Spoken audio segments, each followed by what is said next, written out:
आपण समर special vanilla Oreo शेक बनवत आहोत। त्यासाठी मी 2 स्कूप व्हॅनिला आईस्क्रीम ह्या मिक्सरच्या पॉटमध्ये घेतलेला आहे। आता यामध्ये ओरिओचे बिस्किट टाकून घ्यायचे। बिस्किट पण व्हॅनिला फ्लेवरचेच वापरलेले आहेत।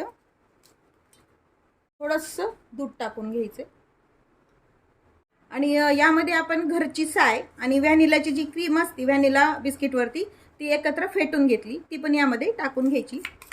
हे सर्व मिक्सरला फिरून घेऊया। तयार आहे आपला व्हॅनिला ओरिओ शेक।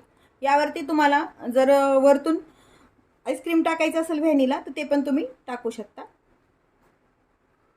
तयार आहे समर स्पेशल व्हॅनिला ओरिओ मिल्क शेक। आपण ओरिओ थिक शेक बनवणार आहोत। त्यासाठी मी मिक्सरच्या पॉटमध्ये चॉकलेट आईस्क्रीम घेतलेला आहे। आता यामध्ये चॉकलेट फ्लेवरचे ओरिओ बिस्किट टाकत आहे। हे 6 बिस्किट आहेत। तुम्हाला जशा प्रमाणात आवडत असेल तसं तुम्ही टाकू शकता। आता हे मिक्सरला फिरवून घ्यायचे। तयार आहे आपला ओरिओ थिक शेक।